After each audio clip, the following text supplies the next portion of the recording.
Welcome to 108 news Telugu bulletin లో ముందుగా headlines. Tirumala శ్రీవారి వార్షిక బ్రహ్మోత్సవాలకు ఏర్పాట్లు. బీజేపీ ఉన్నంత వరకు రిజర్వేషన్లు రద్దు చేయలేరు, అమిత్ షా వెల్లడి. తప్పు చేస్తున్నావు Chandrababu, YS Jagan mass warning. Ganesh మండపంలో ఓరెత్తిన అసభ్యకర రికార్డింగ్ డాన్సులు, భక్తి ఎక్కడ? గోదావరికి పెరుగుతున్న నీటి మట్టం, మూడో ప్రమాద హెచ్చరిక జారీ. కేంద్ర మంత్రి రామ్మోహన్ నాయుడుకి కీలక పదవి. తిరుమల శ్రీవారి వార్షిక బ్రహ్మోత్సవాలకు టీటీడీ ఏర్పాట్లు ప్రారంభించింది. అక్టోబర్ 4 నుంచి 12 వరకు 9 రోజుల పాటు వార్షిక బ్రహ్మోత్సవాలు జరుగుతాయని టీటీడీ పేర్కొంది. శ్రీవారి వాహన సేవలు జరిగే ఆలయ మాడ వీధులలో భక్తులకు ఎటువంటి ఇబ్బందులు లేకుండా అధికారులు అన్ని ఏర్పాట్లు చేస్తున్నారు. రాష్ట్ర ప్రభుత్వం తరఫున ముఖ్యమంత్రి చంద్రబాబు నాయుడు అక్టోబర్ 4న శ్రీవారికి పట్టు వస్త్రాలను సమర్పించనున్నారు. రిజర్వేషన్ల రద్దుపై మాట్లాడిన రాహుల్ గాంధీ కాంగ్రెస్ రిజర్వేషన్ వ్యతిరేక వైఖరిని బయటపెట్టారని అమిత్ షా అన్నారు. బీజేపీ ఉన్నంత వరకు ఎవరు వాటిని రద్దు చేయలేరని, జాతి భద్రతకు విఘాతం కలిగించలేరని తెలిపారు. దేశ విభజనకు కుట్రలు చేసే వారికి మద్దతు ఇవ్వడం, జాతి వ్యతిరేక వ్యాఖ్యలు చేయడం రాహుల్ గాంధీ కాంగ్రెస్ కు అలవాటుగా మారాయి. భాష, మతం పేరుతో ఆయన చిచ్చు పెడుతున్నారని విమర్శించారు. వరదల అంశాన్ని డైవర్ట్ చేసేందుకే మాజీ ఎంపీ సురేష్ ను అరెస్టు చేశారని వైసీపీ చీఫ్ జగన్ అన్నారు. సురేష్ తో జైల్లో ములాఖాత్ అయిన తర్వాత ఆయన మీడియాతో మాట్లాడారు. తప్పుడు సంప్రదాయానికి బీజం వేస్తున్నారు. ఎల్లకాలం మీరు ఉండరు, రేపు మీ నాయకులందరికీ ఇదే గతి పడుతుంది, ఇదే జైల్లో ఉంటారని మాస్ వార్నింగ్ ఇచ్చారు. విజయవాడ వరదల్లో 61 మంది చనిపోయారని, సహాయక చర్యల్లో ప్రభుత్వం విఫలమైందని విమర్శించారు. 4 ఏళ్ల తర్వాత జరిగిన ఘటనలో మీరు ఇష్టం వచ్చినట్టుగా ఇప్పుడు మళ్ళీ దాన్ని తవ్వి దాంట్లో ఫాల్స్ విట్నెస్లని జోడు చేసి దాంట్లో ఉన్న వాళ్ళందరినీ భయపడిచి ప్రలోభాలు పెట్టి వాళ్ళతో లేనిపోని పేర్లన్నీ రాయిచ్చేసి నీ ఇష్టం వచ్చినట్టుగా నువ్వు అరెస్టులు చేయడం మొదలు పెడతా ఉన్నావు. రాష్ట్ర వ్యాప్తంగా కూడా ఇదే జరుగుతూ ఉంది. ఈ ఒక్క కేసే కాదు, ఇదే మాదిరిగానే రాష్ట్ర వ్యాప్తంగా కూడా జరుగుతూ ఉన్నాయి. పోలీసులు ఏ స్థాయికి దిగజారిపోతా ఉన్నారు అని అంటే, అటువంటి పాత కేసులలో కావాలని వీళ్ళే తప్పుడు సాక్ష్యాలు క్రియేట్ చేస్తూ ఉన్నారు. విట్నెస్లను వీళ్ళే బెదిరించి, వీళ్ళే ప్రలోభపెట్టి, వీళ్ళే తప్పుడు పేర్లు ఇరికిచ్చి, వీళ్ళే కేసుల్లోకి తీసుకొచ్చే కార్యక్రమం చేస్తూ ఉన్నారు. నేను అడుగుతా ఉన్నది ఒకటి, ఒక తప్పుడు సాంప్రదాయానికి మీరు నాంది పలుకుతా ఉన్నారు.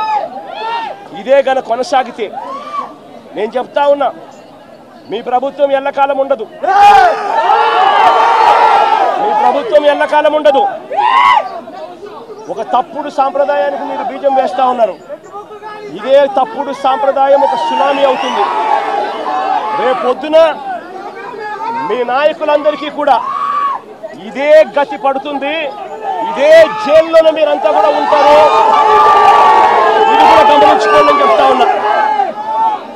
ఒక తప్పుడు సాంప్రదాయానికి మీరు నాంది పలుకుతా ఉన్నారు. ఒక తప్పుడు పద్ధతికి మీరు నాంది పలుకుతా ఉన్నారు. మార్పు తెచ్చుకోకపోతే మాత్రం రెడ్ బుక్లు మీరు ఒక్కరే పెట్టుకుంటారని చెప్పి మీరు అనుకుంటున్నారేమో. రెడ్ బుక్ పెట్టుకోవడం అన్నది చాలా సులభమైన పని. రెడ్ బుక్ పెట్టుకోవడం అన్నది చాలా సులభమైన పని. నేను మనం మీ విలేకరు కృష్ణకి చెప్పి, కృష్ణ నువ్వు ఒక రెడ్ బుక్ మెయింటైన్ చేయంటే కృష్ణ కూడా మెయింటైన్ చేస్తాడు ఒక రెడ్ బుక్. నీ పేరేం పేరన్నా? రవికి చెప్పి, రవి నువ్వు ఒక రెడ్ బుక్ మెయింటైన్ చేయ రవి అని అంటే రవి కూడా మెయింటైన్ చేస్తాడు. అదే కదా ఘనకార్యం కాదు, గొప్ప పని కాదు. ఆ తర్వాత రెడ్ బుక్ లో పెట్టిన పేర్లన్నీ తీసుకొని వాళ్ళని ఇరికించడము, వాళ్ళ ఇళ్లను ధ్వంసం చేయడము, వాళ్ళ ఆస్తులను ధ్వంసం చేయడము, వాళ్ళ మీద దొంగ కేసులు పెట్టడము, ఇదే ఒక పరిపాలన కింద రాజ్యాధికారం చేయడం మొదలు పెడితే మాత్రం రాజ్యాధికారం ఎలా ఉంటుంది అని అంటే, ఇప్పుడు చంద్రబాబు నాయుడు గారి పాలన ఎలా ఉందో అలా ఉంటుంది.